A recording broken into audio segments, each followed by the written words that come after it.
जय हिंद, जय महाराष्ट्र, जय सनातन. बंधू आणि भगिनींनो, यल नीनो म्हणजे नेमके काय? तर दक्षिण अमेरिकेच्या पेरू या देशामध्ये उत्तर किनारपट्टीला लागून असलेला प्रशांत महासागराचा जो भाग आहे त्या ठिकाणी अल निनो नावाचे वादळ तयार होते. म्हणजेच त्या ठिकाणी पाण्याची जी तापमान आहे ते यावर्षी 3 ते 3.5 डिग्री सेल्सिअस तापमान वाढ होणार आहे. त्या ठिकाणचं तापमान 1 ते 1.5 या तीव्रतेमध्ये असतं, परंतु यावेळेस हे तापमान 3 डिग्री सेल्सिअस ते 3.5 डिग्री सेल्सिअस एवढं तापमान त्या ठिकाणचं पाण्याचं वाढणार आहे. आणि त्यामुळे त्या ठिकाणी जो कमी दाबाचा पट्टा तयार होतो आहे तो होतो प्रशांत महासागर, म्हणजे ज्याला आपण पॅसिफिक ओशन म्हणतो. त्या ठिकाणी विषुववृत्ताच्या पॅसिफिक महासागर जो आहे, ओशन जो आहे, त्याच्या विषुववृत्ताच्या भागावरती हा कमी दाबाचा पट्टा तयार व्हायला लागलेला आहे. आणि त्यामुळे काय झालं आहे की भारताचा जो उपखंड जो आहे त्या ठिकाणी जे ओशन आहेत किंवा जे महासागर आहेत, जसं हिंद महासागर, अरबी समुद्र, बंगालचा उपसागर, या ठिकाणी जे व्यापारी वारे तयार होतात किंवा जे मोसमी वारे तयार होतात, हे वारे या प्रशांत महासागराच्या दिशेने खेचले जातात.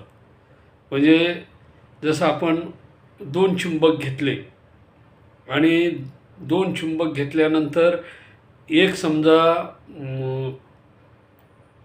5 किलोचं घेतलं आणि 1 किलोचं घेतलं एक, आणि दोन्ही चुंबक एकमेकाच्या विरुद्ध दिशेनं जर ठेवले तर जो 5 किलोचा चुंबक आहे तो 1 किलोच्या चुंबकला सहज ओढून घेऊ शकतो.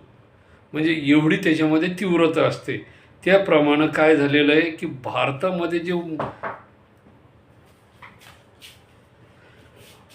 भारताच्या उपखंडामध्ये जे मोसमी वारे आणि व्यापारी वारे तयार होत आहेत, त्या वाऱ्यांना पॅसिफिक ओशनमध्ये तयार झालेला जो कमी दाबाचा पट्टा आहे तो काय करायला लागलेला आहे, खेचायला लागलेला आहे.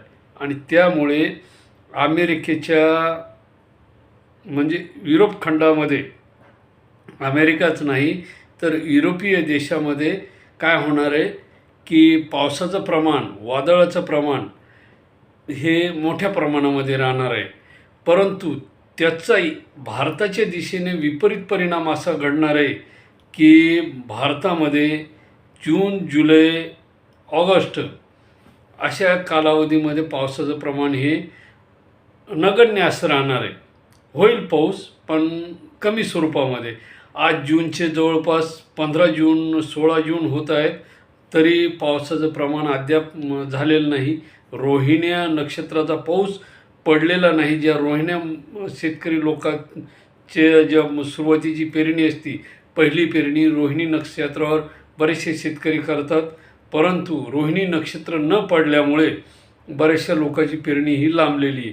आणि जे मृग नक्षत्रावर अवलंबून होते ते सुद्धा काय झालेले, त्या लोकांची मानसिकता म्हणजे त्यांनी ती पेरलीच नाही, कारण पाऊसच नाही पडला ना. आणि यावेळेस 8 जूनला मृग नक्षत्र सुरू झालेलं आहे.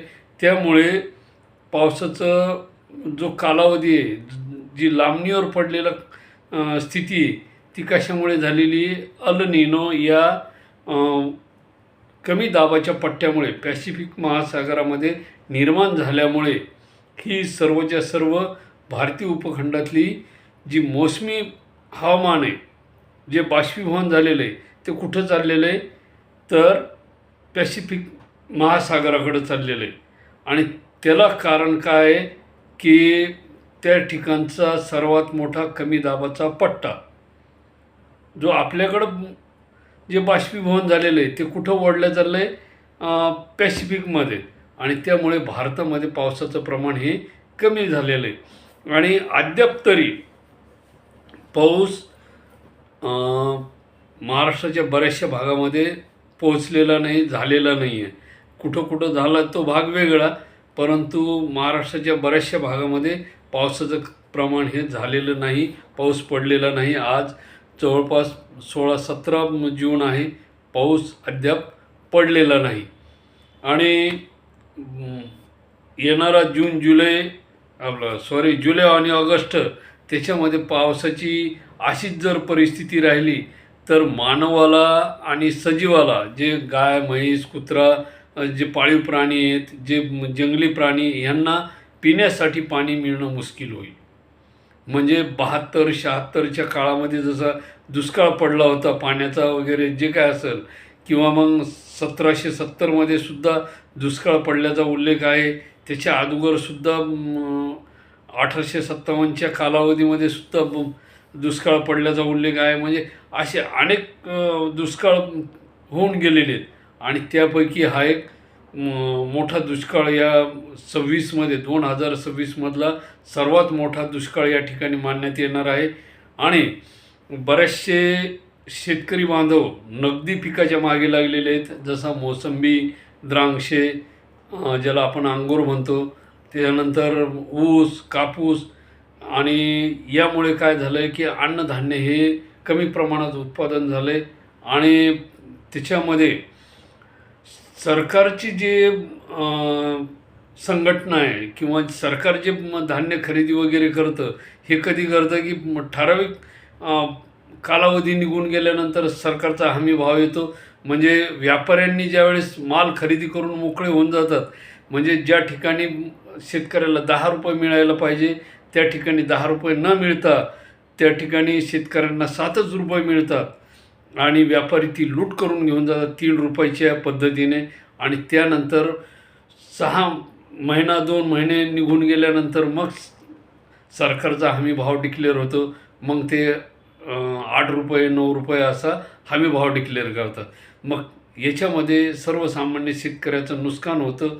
आणि त्यामुळे शेतकरी बांधव नगदी पिकाच्या मागे लागलेले आहेत. अन्नधान्य वगैरे याच्या कोणी मागं लागलेले नाहीत. आणि ज्यांनी कोणी अन्नधान्य पिकवलेलं आहे ते अन्नधान्य साठेबाजार करणाऱ्या व्यापाऱ्यांनी साठेबाजार केलेला आहे अन्नधान्याचा. येणाऱ्या काळामध्ये पाणी आणि अन्नधान्याचा तुटवडा भासण्याची शक्यता आहे. कारण अल निनो हा असा हवेचा दाब आहे पॅसिफिक महासागरामध्ये की त्यांनी पूर्ण भारतीय उपखंडातून काय केलेलं आहे, मोसमी वारे आणि व्यापारी वारे पूर्ण आपल्याकडे खेचून घेतलेले. त्यामुळे भारतात पावसाचं प्रमाण हे अत्यंत नगण्य स्वरूपाचं राहणार आहे. भविष्यामध्ये पाण्याचा तुटवडा भासणार आहे.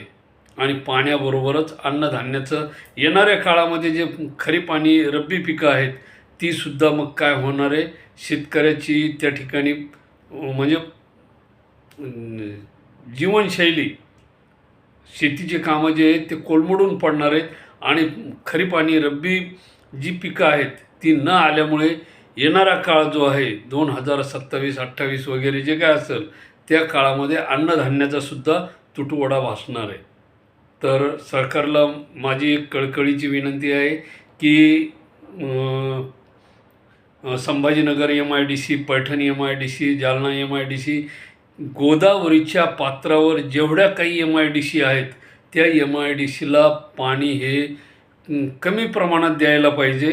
कारण पाणी भविष्यामध्ये पाऊसच जर नाही पडला तर धरणामध्ये पाणी येणार कुठून. आणि त्यामुळे जे काही गोदावरी पात्रामध्ये धरणं वगैरे आहेत त्या धरणाचं पाणी MIDCला कमी प्रमाणात देण्यात यावं. आणि सर्वसामान्य जनतेला पिण्यासाठी आणि शेतकऱ्यांना अन्नधान्य उत्पादन करण्यासाठी पाणी देण्यात यायला हरकत नाही. पाटाला पाणी सोडण्यात यावं, त्या पाण्याचा गैरवापर होणार नाही यासाठी काही उपाययोजना करण्यात याव्यात, जेणेकरून पाटाच्या पाण्याचा सुद्धा गैरवापर केला जाऊ शकतो. तो गैरवापर टाळण्यासाठी मोठ्या प्रमाणात शासनाने उपाययोजना करायला पाहिजे. MIDCला पाणी ज्याप्रमाणे जालना शहराला किंवा संभाजीनगर शहराला 4 दिवसाला जालना शहराला 10 दिवसाला पाणी दिलं जातं नागरिकांना पिण्यासाठी, त्याप्रमाणे MIDCला 8 दिवसातून एकदाच पाणी पुरवठा व्हायला पाहिजे, जेणेकरून पाण्याचा अपव्यय होणार नाही, पाणी वाया जाणार नाही, पाण्याचं महत्त्व सर्वसामान्य जनतेला कळेल. आणि महत्त्वाचं म्हणजे MIDCवाल्यांनासुद्धा त्या पाण्याचं महत्त्व कळायला पाहिजे. अव्वाच्या सव्वा पाणी वाया जातं MIDCमध्ये. बघा तुम्ही, मी सांगतोय म्हणून नाही, तुम्ही मार्केट त्या परिसरात जर गेले तर नाल्या पाणी जातं आहे. म्हणजे जे पाणी पिण्यासाठी गरजेचं आहे ते पाणी जर एवढं मोठ्या प्रमाणात जर वाया जर जात असेल तर मग सर्वसामान्य जनतेला पाणी कुठून येणार. आणि म्हणूनच म्हणतो की बंधू आणि भगिनींनो, पाण्याचा अपव्यय टाळा, पाणी कमी प्रमाणात सांडा. जिथं तुम्ही बकेटभर पाणी आंघोळीसाठी, म्हणजे 10 लिटर पाणी एका बकेटमध्ये बसतं, तर 10 लिटरच्या ऐवजी 5 लिटर पाण्यामध्ये आंघोळ करा.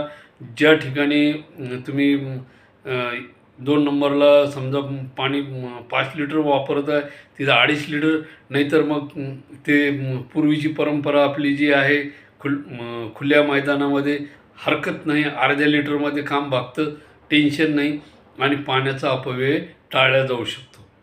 कारण पर्यायच नाही ना, त्याला नाईलाज आहे. तर बंधू आणि भगिनींनो, अशा प्रकारे पाणी हे अनमोल आहे. मानवी जीवनाबरोबरच इतर जीवनासाठी सुद्धा ते संजीवनी आहे, अमूल्य असं रत्न आहे. आणि पाण्याला जेवढं आपण आजच्या परिस्थितीमध्ये जपू, कारण आज जर पाऊस नाही पडला तर आपल्याला 2027पर्यंत पाण्याला टिकून ठेवणं गरजेचं आहे. आपण जर आज पाण्याला जीव लावला तर 2027मध्ये आपली तहान भागवल्या जाणार आहे, नाहीतर 2027ला आपली तहान भागवल्या जाणार नाही. आणि अनेक प्रकारचे महामारी, आजार पाण्यामुळे, म्हणजे पाण्याच्या अभावामुळे होतील. कारण पाणी जर नाही राहिलं तर लोक तडफडून मरतील ना, प्राणी मरतील, पक्षी मरतील. आणि केवळ काय झालेलं आहे, त्याला कारणीभूत मानवच ठरलेला आहे. काही औद्योगिक क्रांती झाली, काही MIDC निर्माण झाल्या, रस्त्याची मोठमोठाले कामं झाले, समृद्धी महामार्ग निर्माण झाला, रस्त्याची रुंदीकरण झाले, ग्रामीण सडक योजना सुरू झाल्या. याच्यामध्ये अनेक प्रकारची झाडतोड करण्यात आली आणि ही वृक्षतोड केल्यामुळे हजारो झाडांचं, काही झाडं 300 वर्षाची होती, ती झाडंसुद्धा रस्त्याच्या कामामध्ये तोडण्यात आली. आणि ती तोडण्यात आल्यामुळे काय झालं की पाणी पातळी ही खचली आणि जे बाष्पीभवन होतं जमिनीतलं, ते बाष्पीभवन होऊन काय झालं, जमिनीतली पाणी पातळी संपली. ढगांना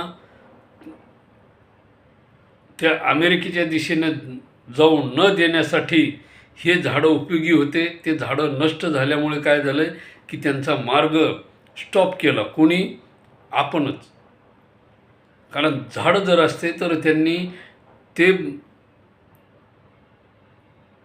भारतीय उपखंडातले बाष्पीभवन झालेलं जे आहे त्या बाष्पीभवनाला खेचून आपल्याकडं थोड्याफार प्रमाणात ओढलं असतं.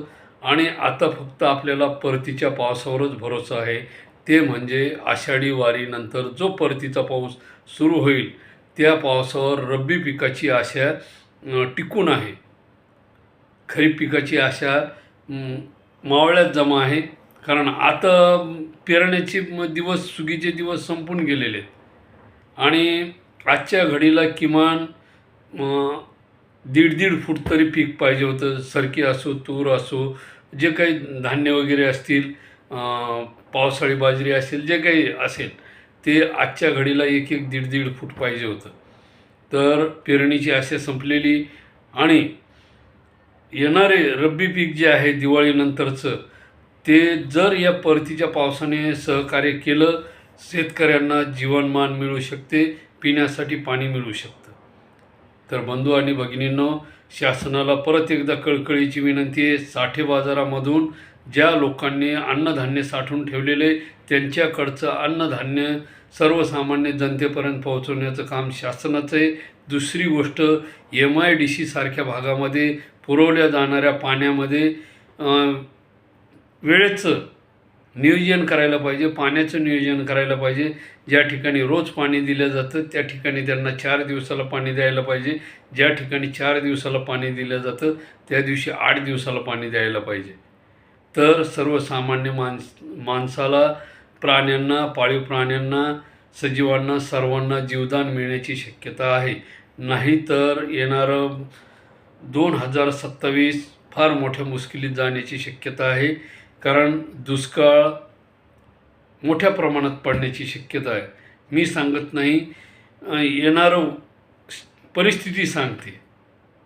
आणि अमेरिकेचं काय होईल तर ते अमेरिकेत जाणं, तिथं 120 ते 180 ताशी या वेगाने वादळ सुटण्याची शक्यता आहे. मोठमोठाले घरं, बिल्डिंगा जमीनदोस्त होण्याची शक्यता आहे. तो भाग वेगळा. परंतु आपली परिस्थिती पाहता, आपलं जीवनमान पाहता आपल्याला आपली सुरक्षितता गरजेची आहे. त्यामुळे पाण्याचा अपव्यय टाळा. पाणी हे अमूल्य आहे. जर तुमच्याकडे फिल्टर असेल तर काही काळासाठी फिल्टर बंद करा. काय होतं, त्या फिल्टरमध्ये पाणी शुद्ध करण्याच्या नादामध्ये आपण हजारो लिटर पाणी दिवसभरामधून वाया घालवतो त्या फिल्टर करण्याच्या नादामध्ये. बंधू आणि भगिनींनो, ज्यांच्याकडे फिल्टर बसवलेलं असेल त्यांनी ते फिल्टर आजच्या आज काढून घ्या, किंवा मग त्या फिल्टर झालेल्या पाण्याचा वापर सांडपाण्यासाठी उपयोग करा. परंतु पिण्याचं पाणी जर तुम्ही फिल्टर करून पित असाल तर शक्यतो त्या फिल्टरचा गाळून घ्या. त्या पाण्याला विशिष्ट तुरटी वगैरे फिरवा, नैसर्गिक पद्धतीनं त्याला फिल्टर करा. परंतु कृत्रिमरित्या, विद्युतरित्या जे फिल्टर आहे ते फिल्टर काढून ठेवा. कारण हजारो लिटर पाणी आपण त्या फिल्टरमार्फत वाया घालतो.